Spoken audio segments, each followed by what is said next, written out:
Police report पढ़ने में तो मुझे बहुत टाइम लग जाएगा। 3-4 पेज है पुलिस रिपोर्ट में, शॉर्ट में बता देता हूँ मैं। जान पहचान पाकिस्तानी निवासी सीमा हैदर से सोशल मीडिया व पबजी पर गेम ऑनलाइन। श्रीमान जी, शिकायतकर्ता के अनुसार, शिकायतकर्ता कौन है इसमें? सचिन मीणा। दर्शित की गई घटना इस प्रकार प्रारंभ हुई कि शिकायतकर्ता सचिन मीणा की जान पहचान पाकिस्तानी निवासी सीमा हैदर से सोशल मीडिया में पबजी गेम ऑनलाइन खेलने के माध्यम से हुई। आपसी संबंध गहरे हुए तो सीमा हैदर अपने पति गुलाम हैदर को छोड़ अपने 4 बच्चों को, सीमा हैदर अपने पति गुलाम हैदर को छोड़ अपने 4 बच्चों को लेकर अवैध रूप से भारत में प्रवेश कर सचिन मीणा के घर कसवाए हुए हैं। अवैध रूप से अर्थात अपराधी तो सीमा हैदर हो गई, अपराधी तो यहाँ तक है ही, नोएडा में आ गई। सोशल मीडिया पर प्रमुखता से वायरल हुआ। भारत की विभिन्न सुरक्षा एजेंसियों द्वारा सीमा तथा सचिन मीणा सोशल मीडिया पर वायरल हुए। सीमा और सचिन मीणा मतलब सीमा और सचिन मीणा सोशल मीडिया पर वायरल हो गए और दोनों अपनी रील बनाकर सोशल मीडिया पर अपलोड करने लगे। इसके साथ साथ भारत व पाकिस्तान के सोशल मीडिया यूजर्स उनके विरोध में तथा पक्ष में अपनी अपनी रील व अपना अपना वक्तव्य देने लगे। अर्थात देखिए, जो सीमा को चाहने वाले हैं तो सीमा का फेवर लेंगे, जो सीमा का विरोधी है तो सीमा का विरोध करेंगे, ले लेंगे। सीमा हैदर के पति गुलाम हैदर एक स्टेटमेंट जारी किया था कि गुलाम हैदर की तरफ से भारत के अंदर मुकदमा पड़ नहीं सकता सीमा और सचिन के खिलाफ। जी, तो तू क्या मुकदमा डालेगा भाई? वहां कौन सा डाल रहा है तू? तू भी तो हमारे साले साहब शत्रु देश का व्यक्ति है। क्या तेरी सुनी जाएगी वहां? मतलब तेरी बातें तो सारी भारत सरकार सुन ले और पाकिस्तान सरकार कुछ नहीं सुनेगी। कैसी बात कर रहा है यार? पाकिस्तान का व्यक्ति, शत्रु देश का व्यक्ति भारत में अपना वाद दायर नहीं कर सकता, तो तू कैसा पाकिस्तान के व्यक्ति के खिलाफ नोटिस जारी कर सकता है? जवाब दे मुझे। जी, बेकार की बातें करने से फायदा क्या है भाई? और बिल्कुल वो आ रहे हैं प्रश्न भाई, आप बताइए इनकी इन बातों से क्या प्रभाव पड़ सकता है? क्या केस में कोई प्रभाव पड़ सकता है? क्या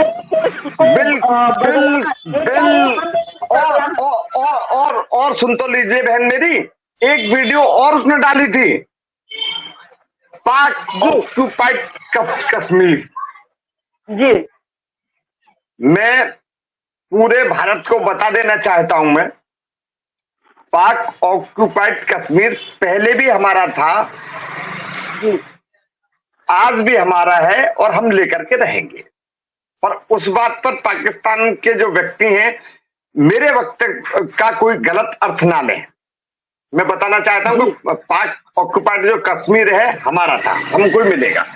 पर मैं एपी सिंह की बातों का खंडन करना चाहता हूं कि सीमा के मामले से पाक ऑक्यूपाइड कश्मीर का क्या संबंध है? मैं यही पूछना चाहती थी। बिल्कुल, मैं यही पूछना चाहती थी। जो पीओके है वो हमारी सरकार और पाकिस्तान सरकार का काम है। सीमा के केस से तेरा क्या मतलब?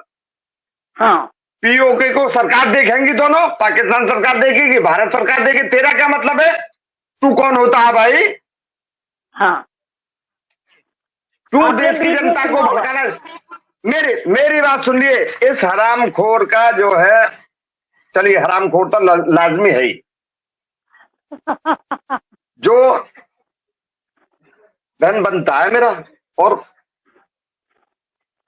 इसके लिए जो इसने 156(3) CRPC का प्रार्थना पर डाला था ना मोमिन मलिक और गुलाम हैदर खिलाफ,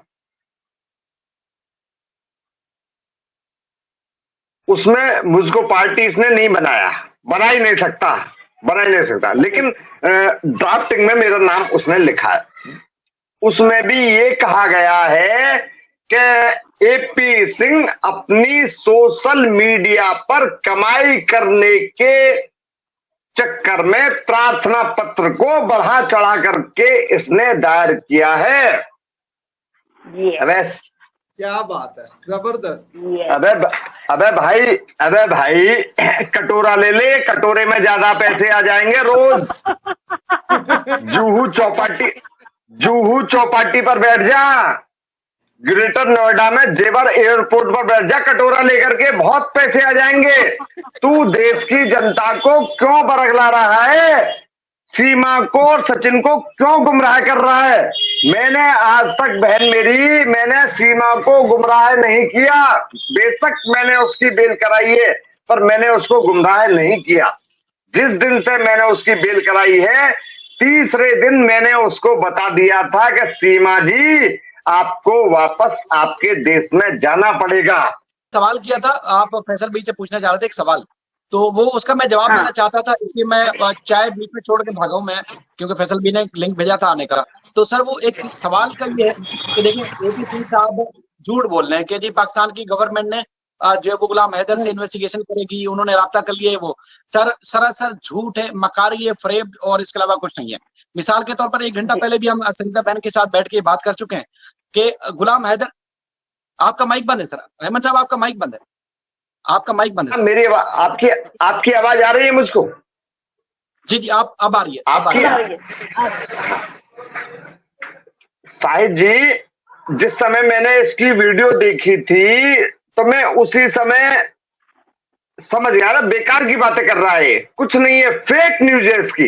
ये सीमा और सचिन को बरगला रहा है, कुछ नहीं है। सर मैं यही सवाल कर रहा था कि वो लोग इससे सवाल नहीं पूछते कि भाई कल तक तुम कह रहे थे कि पाकिस्तान दुश्मन देश है, कल तक कह रहे थे कि गुलाम हैदर वहां केस नहीं कर सकता, आज बोल रहे हो कि पाकिस्तान से अच्छे ताल्लुकात है और पाकिस्तान की गवर्नमेंट जो गुलाम हैदर के साथ कार्रवाई करेगी, तो मतलब सवाल नहीं पूछा उन्होंने। मैं वही तो मैंने कहा था, एक चैनल पर कहा था, अभी सरिता बहन जो हरियाणा वाली हैं उनसे कहा था मैंने कि गुलाम हैदर तो भारत के अंदर केस नहीं कर सकता अपनी पत्नी और बच्चों को लाने के लिए, और तू हरामजात बेगैरत इंसान, तू गुलाम हैदर के खिलाफ वहां पाकिस्तान में केस दर्ज करवाने कह रहा है, और पाकिस्तान सरकार ने भी उनको संतुष्टि दे दी है कि हाँ जी, आपके मामलात में हम पूरी कार्रवाई गुलाम हैदर के खिलाफ करेंगे। हो सकता है ऐसा? गुलाम हैदर के खिलाफ मैं बता रहा हूं पाकिस्तान में कोई कार्रवाई होगी ही नहीं सर, नहीं होगी नहीं। वो पीड़ित व्यक्ति है, पीड़ित है वो। एक और बात, तू क्यों बेकार एक और वीडियो बनाई थी कश्मीर से मुताल्लिक, जिसके बारे में आप बात कर रहे थे। देखिए फैसला गवर्नमेंट ने करना है, आप और मेरे इख्तियार में भी नहीं है, ना ही हम उसके ऊपर बात करें। वो वीडियो मैंने सरिता बहन को बताया था कि जो पीओके की बात है वो भारत और पाकिस्तान की सरकार की बातें हैं। इस अपराधी जो सीमा गुलाम हैदर है, उस अपराधी से संबंधित पीओके से क्या मतलब है भाई तेरा? लेकिन वो मैं पीओके का जो इशू क्या था, इशू ये था इस्लामाबाद हाई कोर्ट में केस चला था, इस्लामाबाद हाई कोर्ट में, तो एक कश्मीर से रिलेटेड एक मामला आया कि जी ये जो क्राइम हुआ है ये कश्मीर में हुआ है। तो जज साहब ने पूछा क्या इस्लामाबाद हाई कोर्ट अगर कोई ऑर्डर जारी करती है, क्योंकि आप वकील आप आसानी से समझ जाएंगे बात को, तो क्या कश्मीर के अंदर ये ऑर्डर लागू होगा, अमल दरामद उसमें होगा या नहीं होगा? तो सरकारी वकील ने कहा नहीं, क्योंकि उनका अपना प्राइम मिनिस्टर है, अपनी गवर्नमेंट है, अपना सारा सिस्टम है, तो इस्लामाबाद हाई कोर्ट का ऑर्डर वहां पर इंप्लीमेंट नहीं हो सकता। बात तो इतनी ही हुई थी, और उन्होंने क्या सुबह सीमा को मुबारकबाद दी। साहिब जी, अब मेरी बात सुन लीजिए, इस पीओके के बारे में मेरी बात सुन लीजिए, बुरा मत मानना। पीओके को लेकर के भारत और पाकिस्तान में लड़ाई छिड़ी हुई है कि पीओके हमारा है, पीओके उनका है, वो बात नहीं सरकार, हमारा उससे कोई लेना देना नहीं। सरकार फैसला करेंगे कि पीओके किसका है। पर बिल्कुल सीमा यदि पीओके की निवासी है इसका तो वास्ता नहीं है। तो मेरी बात सुनिए, वास्ता है ही नहीं। ये बात आपने बहुत अच्छी बताई कि पीओके से इसका वास्ता है नहीं। तो एपी सिंह तू कहां से पीओके को बीच में ले आया भाई? यदि सीमा पीओके में होती भी ना, वास्ता भी होता, तो भी इसके मुकदमे में कोई रिलीफ नहीं मिलती। तो मैं शायद जी लेकिन मुझे बहुत गुस्सा आता है, बहुत गुस्सा। आप रोक देते हो मुझको। एक सवाल मैं चाहता हूँ इस सीमा से, कि सीमा जब तुम पाकिस्तान में थी, तुमने कश्मीर का नाम कितनी दफा सुना जिंदगी में? और इंडिया का उसको बड़ी मोहब्बत होगी, कश्मीर कश्मीर करती है। पाकिस्तान में रहते हुए एक जंगल में कोने में रहती थी, तुमने कश्मीर का नाम कितनी दफा सुना था? इससे पहले तो तुम्हें नाम भी नहीं पता होगा कि कश्मीर नाम भी कोई चीज भी है। समझ रहे? सिर्फ और सिर्फ वो यूज होगा, इसने कभी नाम भी नहीं सुना होगा। मैं दावे से कह सकता हूँ, बिल्कुल सही कह रहे हैं, बिल्कुल साहिब भाई, बिल्कुल सही कह रहे हैं आप, बिल्कुल सही कह रहे हैं आप।